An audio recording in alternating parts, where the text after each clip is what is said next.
Mi nombre es Juan Alcides Escalona Alvarado. Yo soy venezolano, tengo 6 años residiendo en España y quiero que me permitan hacer una relación de cuál es el proceso para la solicitud de protección internacional en España. Y hablo de protección internacional porque ese es el concepto genérico. La protección internacional se divide en dos grandes ramas. Una es el asilo y la otra es la protección subsidiaria. Nosotros sabemos que la mayoría de las personas cuando llegan aquí a España entran como turistas y luego hacen la solicitud de protección internacional. Existen otras vías, pero esa es la más común. Una vez que la persona ha logrado entrar, entonces tiene un mes para, según la ley, para solicitar la protección internacional. Pero como está la situación de que hay un colapso en los entes que eh, realizan la, o aceptan las peticiones, entonces se sabe que se puede pasar incluso de los 3 meses de turista y, y se llega hasta estar en situación irregular y todavía se es permitido que la gente active el proceso. Eso lo saben los policías, lo saben las instituciones y no causa para ver a la persona mientras esté haciendo la solicitud. Ahora bien, cuando nosotros hablamos de esa primera parte de asilo, el asilo es un derecho que está consagrado incluso en el organismo de las Naciones Unidas desde el año 48, que fue la Declaración de los Derechos Humanos. Entonces está contemplado dentro de los 30 artículos que tienen los derechos humanos y la mayoría de las constituciones, incluyendo la Constitución de España en su artículo 14, contempla esa parte de los derechos, del derecho de pedir asilo. Y asilo tienen muchísimas constituciones. Por supuesto, la Constitución de Venezuela no se escapa a eso, la Constitución de Colombia, la Constitución de la mayoría de los países. Ahora bien, ¿qué contempla ese derecho de asilo? Ese derecho de asilo contempla protección y, y protección y residencia por razones de que la persona está huyendo de su país y no puede regresar ahí porque teme por su vida. Ojo, esto es importante, porque la persona tiene miedo de regresar porque puede sufrir alguna causa física a su integridad. Ahora, una vez que estamos claros que esas son la parte de ese temor, entonces existen 7 causas para pedir asilo, no hay más, son 7 causas que están contempladas en la ley de asilo. Cuando hablamos entonces de la ley de asilo, las causas son por motivos religiosos, o sea, la gente discriminada por su creencia religiosa, por motivos de raza, esa es la segunda. La otra es por motivos de nacionalidad. Vamos a acordarnos que muchos de nuestros compatriotas o muchos de otras nacionalidades cuando llegan a países son discriminados por el hecho de ser de otra nacionalidad. Pues eso es una causa para pedir asilo, lo que llamamos la xenofobia. La otra es por la parte de la orientación sexual. Vamos a acordarnos también que en España está permitido el matrimonio entre ambos sexos, y así lo está hasta en Cuba, está en Colombia, pero hay países que no la tienen y sufren la discriminación por esa orientación sexual. Otra es porque pertenezcas a un determinado grupo social, llámese que pueden ser grupos de indígenas o grupos de asociaciones que en ese momento estén discriminadas porque a lo mejor están protestando contra el gobierno. Otra de las causas es por cuestiones de género, violencia de género, ya estamos hablando aquí de la violencia tanto de hombre como mujer. Y la séptima causa es por opinión política, que entra el caso del asilo político, es el más concreto para pedir asilo político. Ahora, Si la persona no tiene ninguna de esas causas, porque dice, bueno, yo no tengo, no soy perseguido político, no soy perseguido por religión, no, etcétera. Entonces existe la otra rama, que es la protección por razones subsidiarias. El término subsidiario son los abogados, si no te dan una cosa, te dan la otra. Pero debemos acordarnos que esta protección subsidiaria se da generalmente en los países que están en guerra, caso de Ucrania, caso de Afganistán. Entonces, cuando hay desplazamientos de grandes poblaciones o que la persona en su país tenga alguna causa, como por ejemplo, si regresa puede ser condenado a muerte, puede ser torturado, todo eso. Entonces, ahí se le da protección subsidiaria. No se le está dando asilo, pero se le da protección subsidiaria, que bueno, es una figura muy parecida a lo que es el asilo. Vamos a recordarnos que el caso de la mayoría de los países latinos no tiene contemplado ni penas de muerte, ni están en guerra, no están oficialmente en guerra. Sabemos que hay conflictos, sabemos que hay enfrentamientos, pero no están declarados en países en guerra. Entonces, ahí la protección subsidiaria es un poco más complicada, a diferencia, por ejemplo, de la gente que se viene de los países africanos, que incluso tienen hasta guerras internas. Entonces, ahí hay que pensarlo bien en cuanto a la hora de hacer la solicitud. Vamos a continuarlo en otro audio. Ahora bien, una vez que yo estoy claro de que yo se tiene condiciones para pedir el asilo, estoy enmarcado dentro de estas 7 causas, teniendo claro que algunas de las causas están como en los extremos, están solapadas, porque uno podría decir, bueno, pero yo no sé en cuál causa podría estar en curso. Pero vamos a acordarnos la siguiente, sobre todo cuando hablamos de nuestros compatriotas venezolanos que a veces llegan y dicen, mira, yo lo que pasa es que yo protesté en Venezuela y tal. Mira, a lo mejor te dicen, mira, el hecho de protestar no es una causa de asilo político. Y el caso también que hemos visto concretamente de la gente de Colombia que hablan de la vacuna, hablan de los delincuentes que los matracan, los matraquean, que les piden las vacunas, pues ahí tampoco estamos hablando de causas de para que te den el asilo político.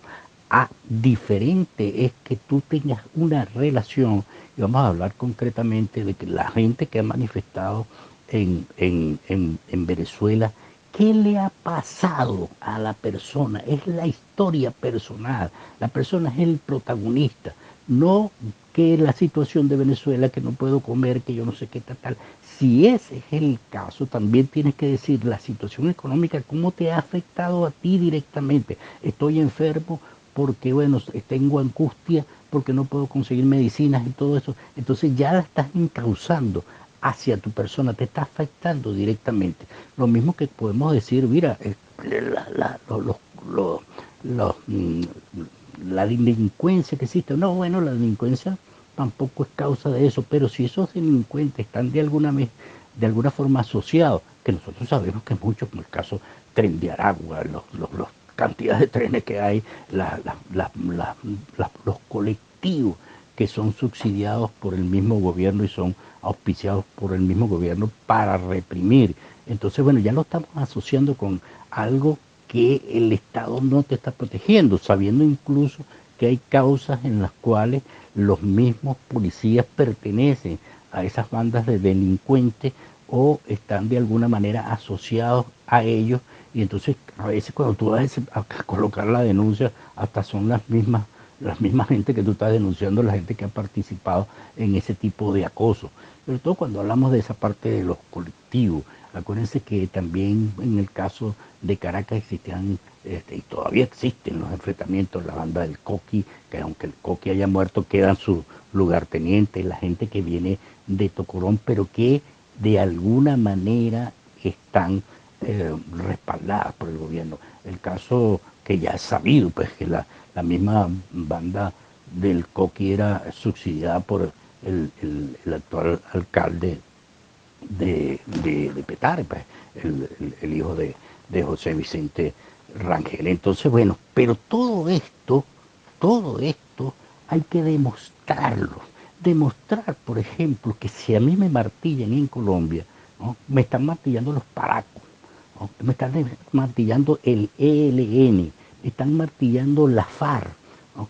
Que aquí es considerada que Colombia, como ya hizo un acuerdo con la FARC, la cuestión se ha minimizado, cosa que nosotros sabemos que no es verdad, pero que realmente la gente tiene entonces que en su relato relacionar esto para que pueda encauzarse en estas 7 causas y traer pruebas. Si yo digo, por ejemplo, que yo estaba en Colombia y trabajaba en la policía, pues yo tengo que tener un carnet de la policía. Si yo digo que, mira, me llevaron detenido y todo eso, tengo que tener la carta de cuando me llevaron detenido. Si yo digo que pertenezco a un partido político que ha sido perseguido, pues tengo que tener de alguna manera alguna información que diga que yo soy de ese partido político. Si yo digo que yo tengo alguna enfermedad, pues tienen que verlo las cuestiones, los diagnósticos médicos que digan eso y entonces que uno lo pueda encauzar dentro de toda esa problemática que existe en Venezuela, por ejemplo, para poder alegar lo del asilo. Ahora, debemos estar claros en lo siguiente. Mucha gente también comenta y dice, bueno, pero es que yo soy venezolano y como los venezolanos llegan allá sin ningún tipo de problema porque les conceden el asilo. No es tan cierto, no es tan cierto. Si vamos a manejar estadísticas, mira, las estadísticas que están en este momento, en lo que va del año, no vamos a decir los años anteriores, pero en lo que va del año, tenemos como alrededor de 38.000 venezolanos que están pidiendo la protección internacional, el asilo, y 28.000 colombianos. El caso de Venezuela, la mayoría, un 99% le están concediendo no el asilo político, se lo están negando el asilo político, pero inmediatamente en la misma resolución le viene una protección por razones humanitarias, es decir, no te devuelven a tu país y te dan una residencia por razones humanitarias. En el año 2017-2018, cuando estábamos en plena crisis y considerada Venezuela como un país que estaba en crisis, el hecho de venir de Venezuela y colocar el expediente, simplemente lo que decían, bueno, vienes de Venezuela, Venezuela está considerado en crisis, se dio una jurisprudencia a través de algunos casos, y entonces eso se agarró por ahí y se le dio una masivamente a un grupo de venezolanos, inicialmente fueron 10.000 venezolanos, que se les negó el asilo y se le dio la protección subsidiaria. Y entonces eso creó el presidente.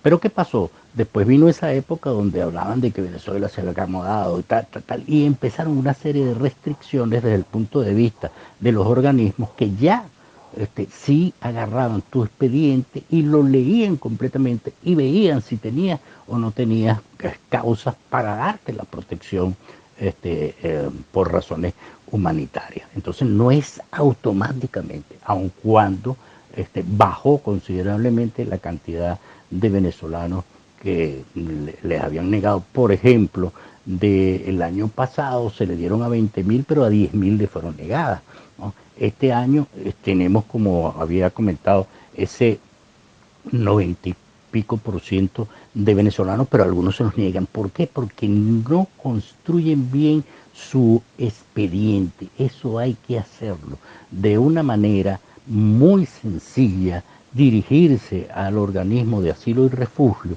hacer una redacción que sea fácil de leer, que tenga, que esté de manera cronológica, por fecha, donde haya contestado preguntas, dónde sucedió, cuándo sucedió y quién te persigue. Y aparte de eso, colocar las pruebas. Una de las cosas que se recomienda es que cuando tú estés en esa redacción y digas, bueno, yo trabajé en la industria petrolera, por decir algo, entonces anexo carné de la industria petrolera. El día tal y tal iba a una manifestación y llegaron los colectivos y entonces anexo fotos de la instrucción de los colectivos, anexo fotos de fotografías de periódico, de entrevista o algún tipo de denuncia.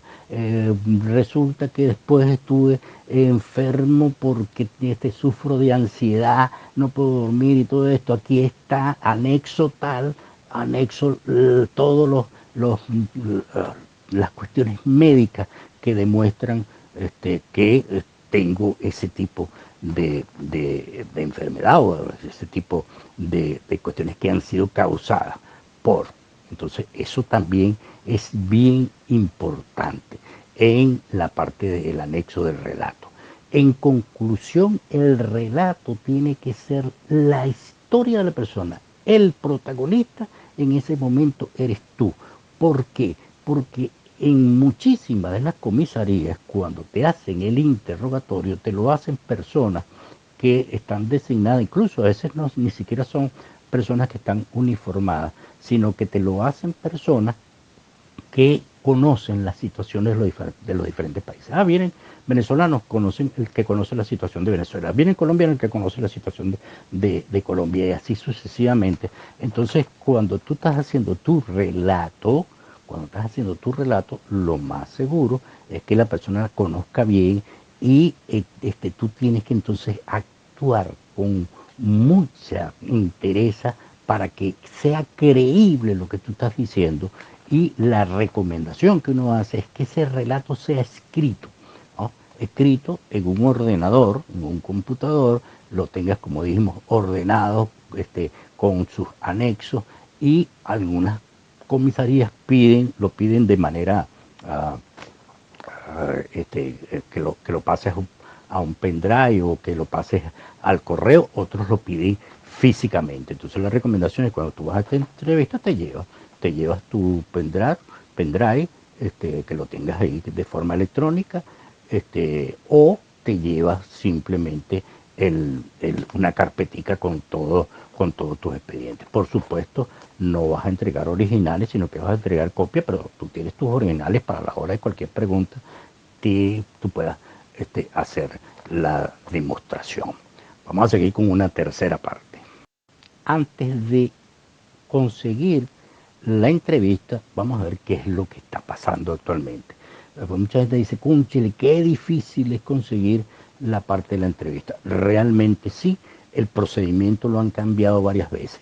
Mira, anteriormente, bueno, vamos a hablar un poquito más reciente, pero más reciente la entrevista se conseguía a través de una aplicación, y en esa aplicación tú te metías, te pedían una serie de datos, pero resulta que, bueno, no agarraban la información, no te llamaban nunca, y salieron una serie de gestores y gente que sabía de informática, que eran unos bots, capturaban la cita cuando salía el momento de que hay citas en tal lado, capturaban todas las citas y luego las vendían. Este es un negocio, oye, que se hizo prácticamente en toda España.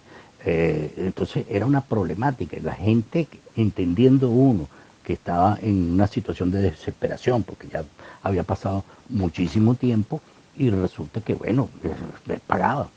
Pero hubo muchísimos estafados, pero cantidad de gente estafada. ¿Y qué pasaba?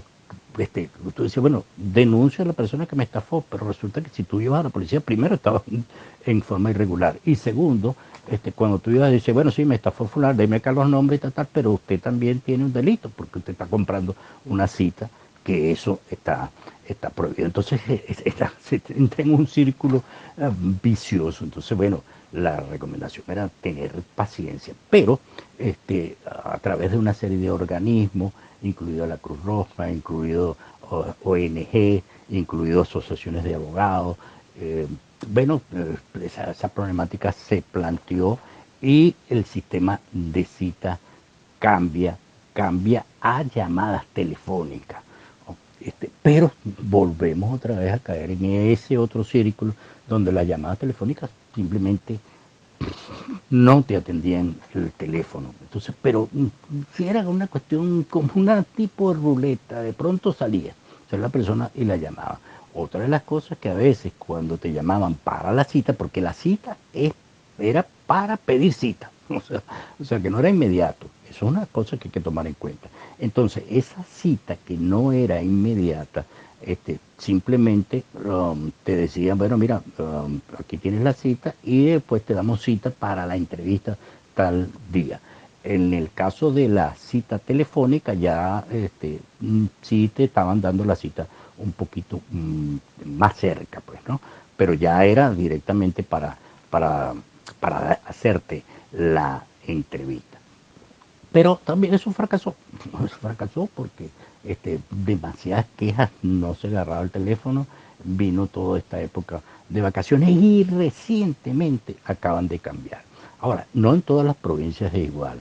Hay una lista que se puede meter uno en internet y dice asilo y busca todas las comisarías, porque las entrevistas las hacen en comisaría, donde está la modalidad.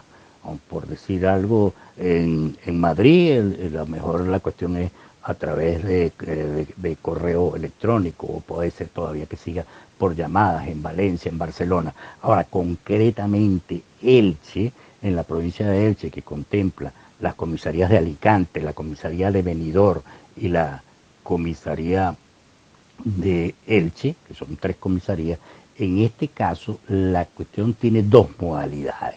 Y así tienen otras provincias, pero concretamente aquí hay 2 modalidades. ¿Cuál es una de las modalidades? Vuelve otra vez la aplicación.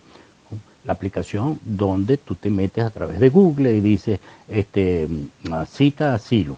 Y en cita asilo te metes a la administración pública y entras a la página de la Policía Nacional. En la página de la Policía Nacional es una cuestión muy intuitiva, es largo de llenar, pero es muy intuitivo y te van pidiendo los datos. Entonces te dicen, ¿qué provincia quieres pedir la cita?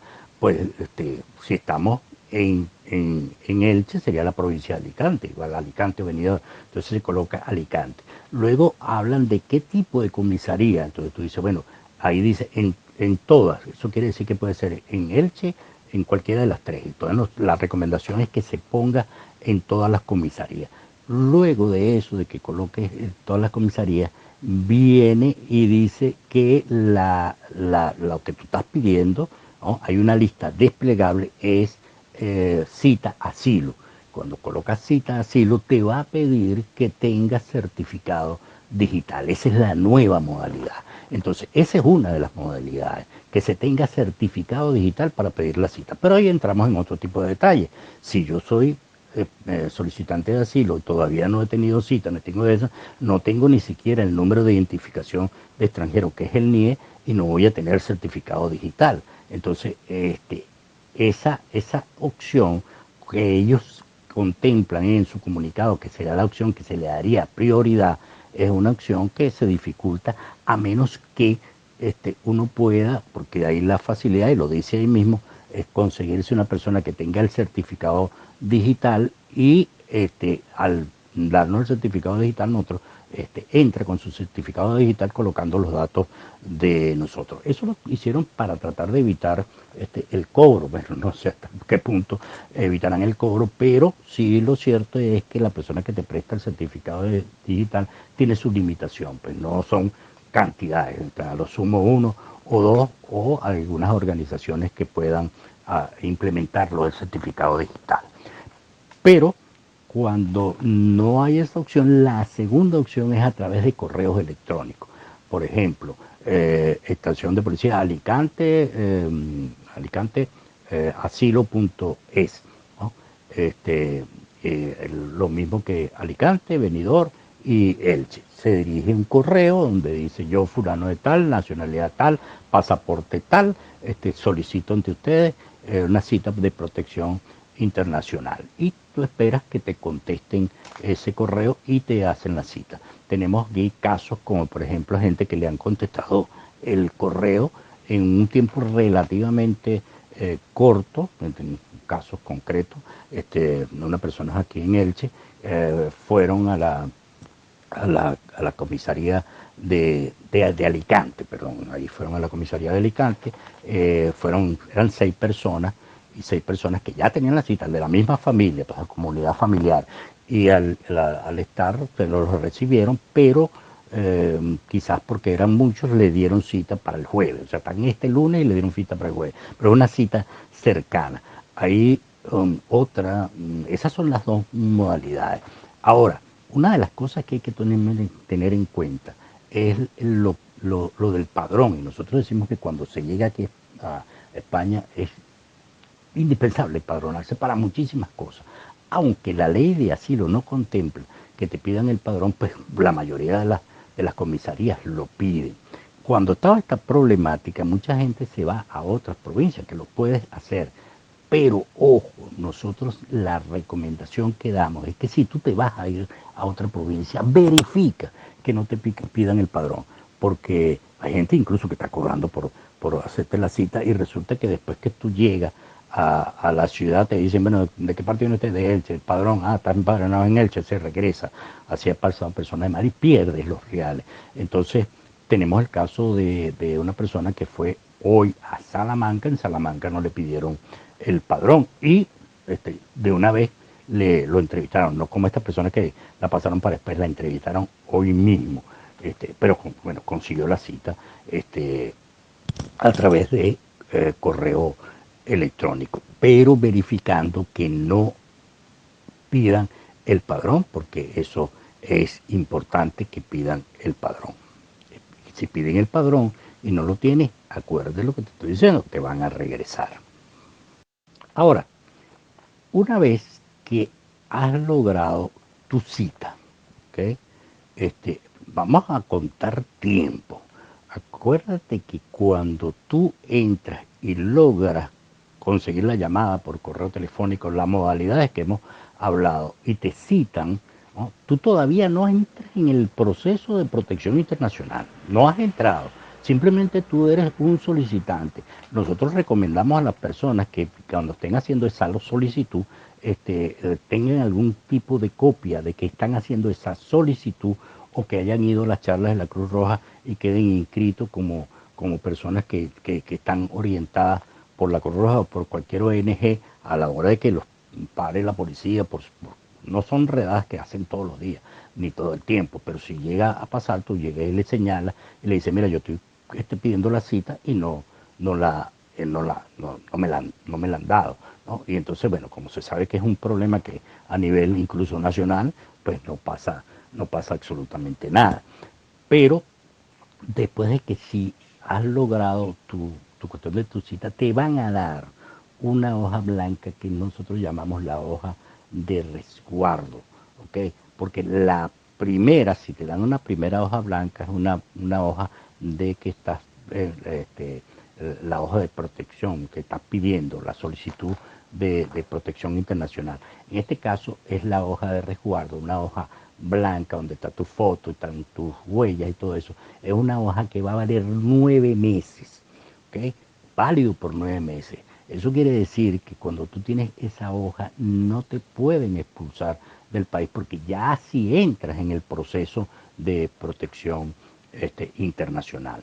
Ahora, vale 9 meses, pero la ventaja que tiene esa hoja es que a los 6 meses tú tienes permiso para trabajar. Mientras tanto, no tienes permiso de trabajar. Entonces, claro, sea como sea, pues la gente trabaja en negro para poder sobrevivir. Pero vas a tener el permiso de trabajo luego de la entrevista. Cuenta 6 meses y a los 6 meses tienes permiso de trabajo. ¿Qué recomendamos? Que cuando te salga el permiso de trabajo, trabaja en lo que sea, trabaja, pero que tengas la seguridad que donde estés trabajando puedas cotizar a la seguridad social. Porque una vez que tú cotices a la seguridad social, si tú logras cotizar 6 meses seguidos, no necesariamente en la misma empresa, pero 6 meses de cotización, tú puedes, si te llega denegado el asilo, tú puedes entrar a otro proceso y pedir arraigo por cuestiones laborales. Pero vamos con calma, vamos que estás en el transcurso de que llegaste a tu cita y pediste y te dieron tu hoja blanca. No tenemos que conformarnos porque tengo la hoja blanca porque me va a valer 6 meses. Resulta que tu expediente se va automáticamente para Madrid, a la oficina de asilo y refugio, donde pasa a un grupo de funcionarios que ven tu expediente, lo analizan y dice, bueno, sí, este expediente sí va o no va, y lo pasan a una comisión, que es una comisión interministerial, donde se toma la decisión de si te dan o no te dan el asilo. Es en ese momento. Pero transcurre un tiempo. Claro, estamos hablando que las oficinas están colapsadas y está transcurriendo el tiempo. Pero mira, quien quita que si a lo mejor le pueda estar acelerado. Lo que quiero decir es que en el momento la resolución te puede llegar en cualquier momento después de la entrevista. ¿Cómo sé yo que me llega la resolución? Bueno, tienes tres vías para hacerlo. Una es que te dirijas a la oficina de policía y diga, bueno, mira, ¿qué pasó aquí con, con mi expediente? Ah, ojo, en cualquier momento en la oficina de policía, mucha gente, que es lo que digo, que se confía y dice, como tengo 9 meses, voy a los 9 meses a renovar mi tarjeta y resulta que ya tiene el asilo denegado. El asilo te va a llegar, si te llega denegado, te dice que tienes 15 días para abandonar el país, pero bueno, ya vamos a hablar de la cuestión de los 15 días porque no necesariamente tienes que salir. Ahora, una vez que tú vas a la oficina de policía te puedes enterar, pero la otra forma de como tú te puedes enterar, cuando tú llegaste a tu entrevista y diste tu dirección, eso es importantísimo, mantener la dirección. En caso de que te mudes, notificarlo a la oficina de asilo y refugio, porque la comunicación te va a llegar ahí a través del correo. Una persona del correo va a tu casa, toca en el piso y nosotros recomendamos que coloques un sticker o un aviso donde diga fulanito de tal, piso tal, tal, de tal manera que la persona del correo va al piso, toca y fulanito de tal, aquí está la resolución. Si no te consiguen, la persona vuelve a ir por segunda vez. Si no te consiguen, pasa a lo que se llama el boletín oficial del Estado. En el boletín oficial del Estado salen todas las resoluciones, salen muchísimas cosas más, pero desde el punto de vista de asilo y protección internacional, ahí salen las resoluciones, las negadas, las no negadas, no salen por nombre, sino salen por el número de pasaporte o el número de NIE. Entonces hay que estar pendiente y en la misma aplicación se puede meter uno para miboe.es, ¿no? Y a través de la clave digital, por eso que es importante tener clave digital, tú te vas a tu carpeta ciudadana y ahí van informando la parte de asilo. Si no, te buscas otra manera de informarte las resoluciones aprobadas o las resoluciones negadas. ¿Por qué? Porque esto es importante, que tengas y que sepas la cuestión de la notificación. Porque si tú estás en este proceso y todavía tienes la carta que vale 9 meses, pero resulta que te perdió a los 3 meses, ya la carta que te dieron no vale 9 meses, ni te sirve para nada, ni siquiera después teniendo la tarjeta roja, que por cierto la tarjeta roja ahora te vale por un año, pero al llegarte la resolución, eso es lo que vale, ya la tarjeta no vale para nada, ninguna de las tarjetas. Entonces, cuando te llega denegado, tú tienes una opción que es la siguiente. Dentro del mes, a partir de la denegación o de que salió en el BOE, tú tienes ese mes para meter un recurso que llaman recurso de reposición, donde tú dices, mira, yo no estoy de acuerdo con la cuestión de que me han negado el asilo y pues indudablemente que tienes que meter otro tipo de pruebas o redactar mejor la cuestión y alegar pues por qué no estás de acuerdo. La experiencia que tenemos es que la mayoría de las personas que meten las resoluciones le son negadas después porque es el mismo ente que te la negó inicialmente y si no tienes algo que compruebes exactamente que por qué estás en desacuerdo, pues te la van a negar otra vez. Lo único es que también eso tarda y al tardar pues que estás ganando un tiempo para lo que decimos nosotros de las cotizaciones y el arraigo laboral.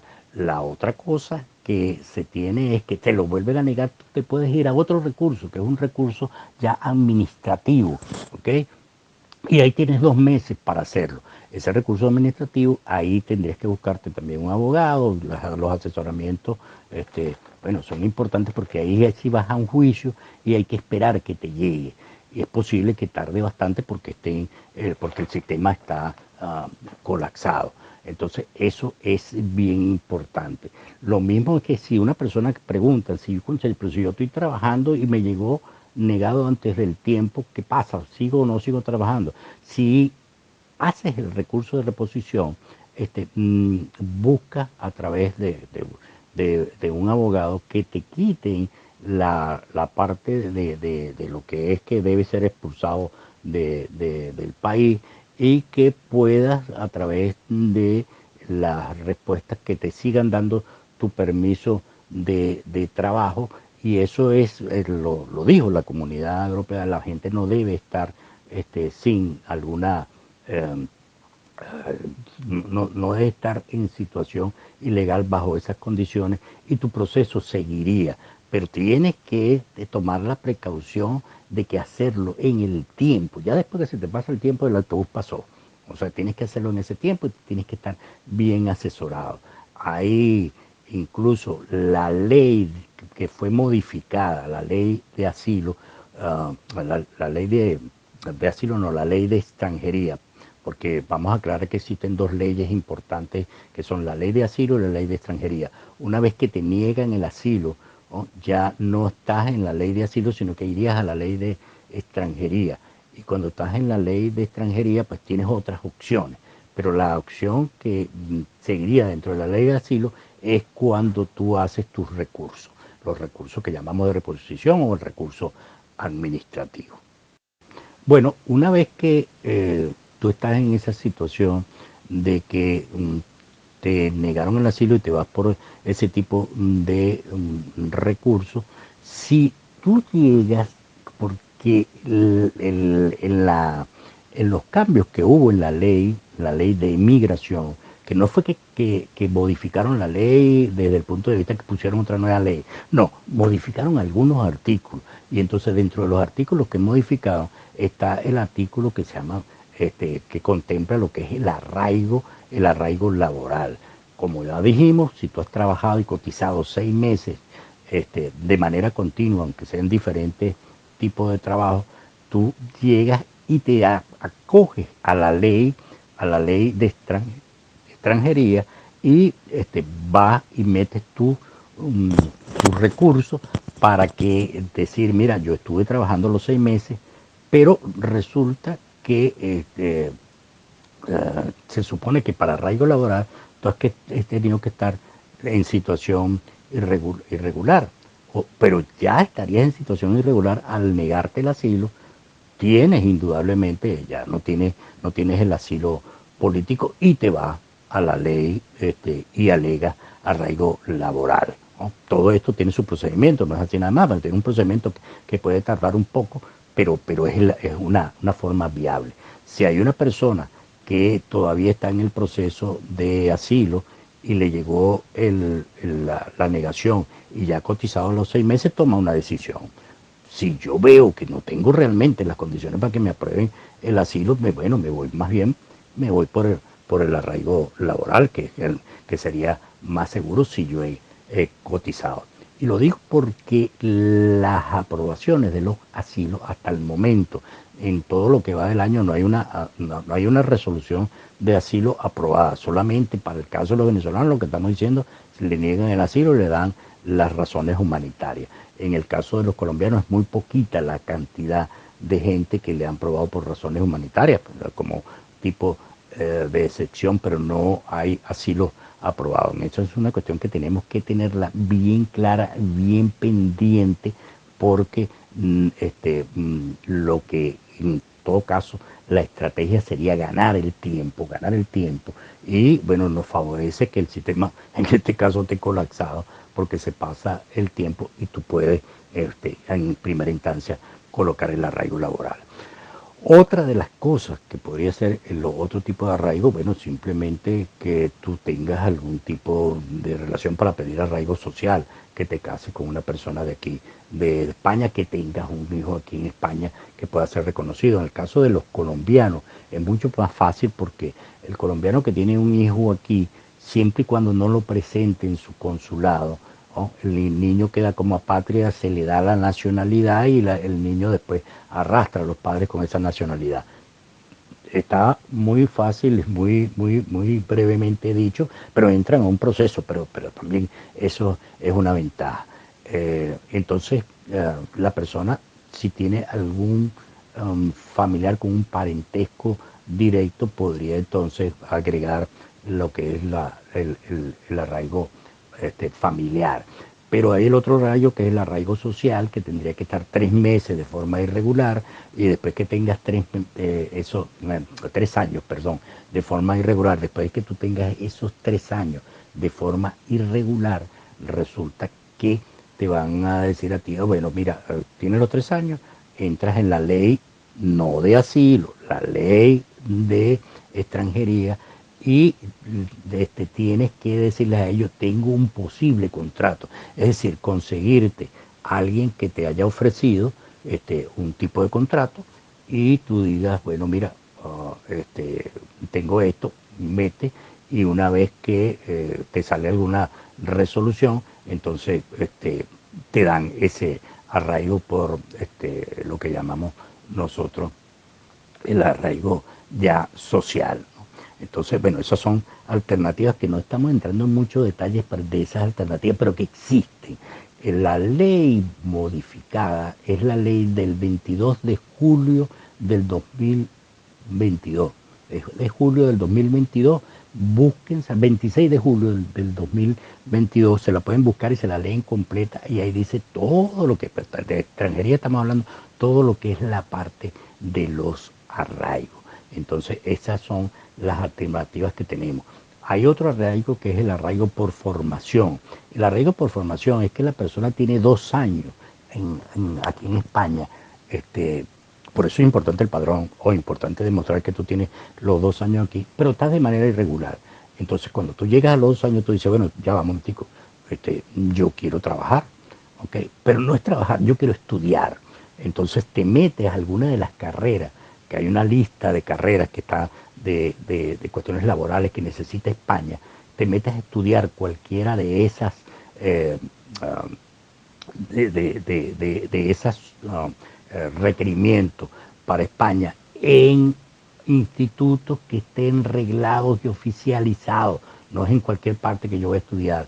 Entonces, de carreras que necesita España, cuando tú estás estudiando, te dan una residencia temporal por formación y te permiten incluso trabajar y si tú logras conseguir un contrato en la misma parte, del mismo estudio que estás haciendo, luego al terminarlo y presentar tu título, tú puedes entonces pedir una residencia temporal por cuestiones de formación. Ese se llama el arraigo por formación. Esa es otra alternativa. Otra alternativa que existe es que una persona que ha llegado aquí nuevecita o lo puede hacer a través de sus países es también la cuestión es por estudio, ¿no? Solicitar que quieres estudiar una de las carreras que también se necesite aquí en estudio, tienes que tener tu matrícula también en cuestiones oficializadas. La diferencia está que si tú lo haces en tu país tienes muchísimo más tiempo, porque ya cuando estás aquí tienes 60 días para hacerlo.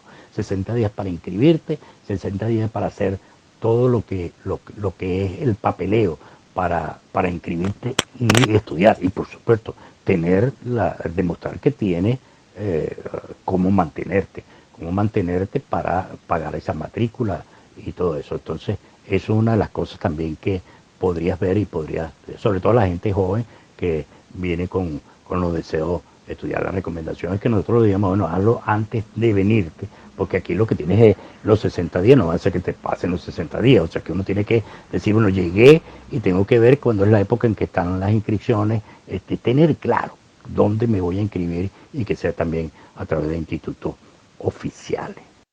Sé que también, y porque uno lo lee, a veces lee con preocupación, tanto las preguntas como las respuestas de mucha gente del hecho de venirse.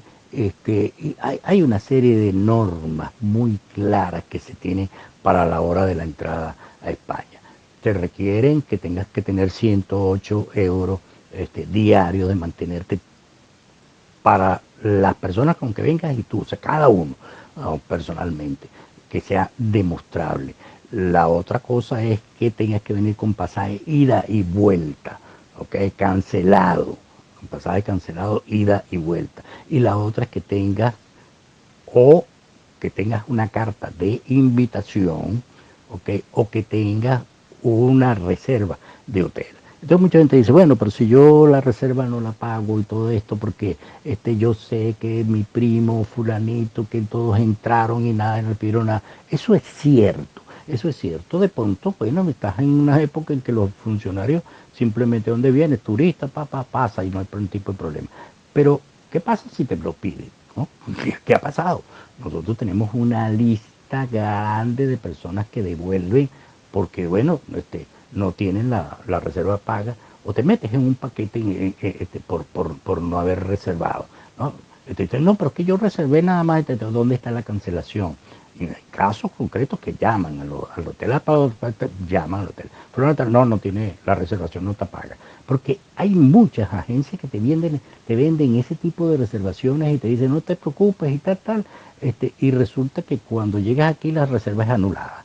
Entonces la reserva no tiene que estar anulada porque precisamente porque no está cancelada. Lo mismo que muchísimas agencias lo que estaban haciendo es vender pasajes nada más de ida y te ponen un pasaje de vuelta pero te lo cancelan y ya las autoridades están conscientes de que eso está pasando y bueno, mira, hay gente que ha tenido suerte y yo lo llamo suerte, ¿no? de que pase sin ningún tipo de problema.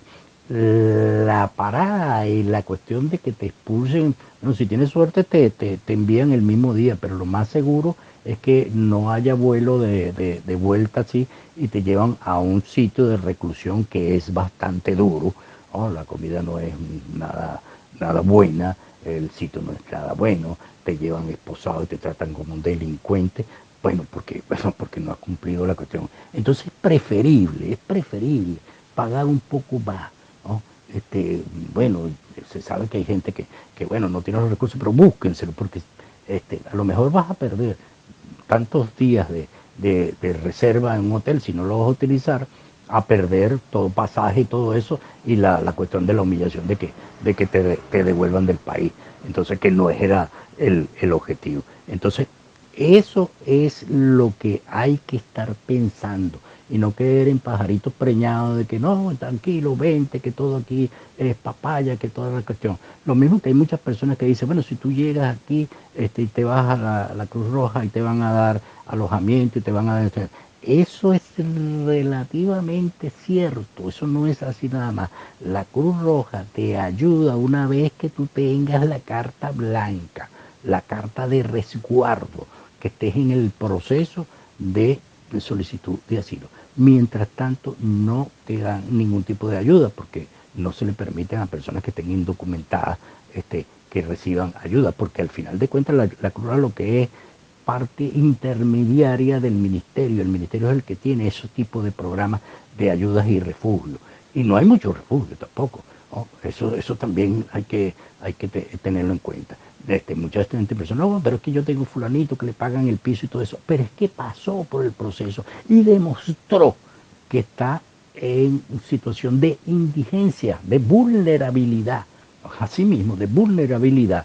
Es más que, bueno, realmente no digamos indulgencia, pero sí vulnerable, pues no tengo poder para acá, no tengo dónde estar y todo eso. Y entonces después de una entrevista con psicólogos que analizan tu caso y después te dan una respuesta que tampoco es inmediata, ¿no? Porque no hay refugios en todos lados. Y entonces si tú aceptas entrar al programa de la Cruz Roja, que son por 18 meses, en 18 meses pues tú tendrías cierto alivio, pero esa es una solución que, insisto, no se la dan a todo el mundo, porque si determinan los psicólogos que tú no tienes condiciones de vulnerabilidad, pues no entras en el programa, así de sencillo. Entonces mucha gente crea falsas expectativas, crean matrices de opinión que no son.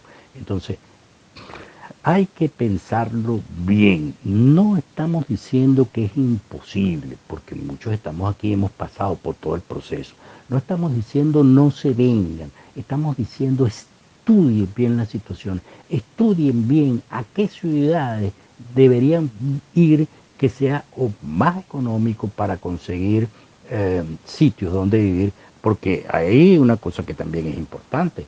No en todos lados, no todo el mundo empadrona, ¿no? Y hay gente que te cobra por el empadronamiento, que no es legal tampoco, pero conseguir el padrón a veces no es fácil, ¿no? Y cuando eso no es fácil, bueno, tú dices, bueno, a lo mejor me voy para ciudades que estén menos congestionadas, pero bueno, hay que ver si hay opciones de trabajo o no hay opciones de trabajo.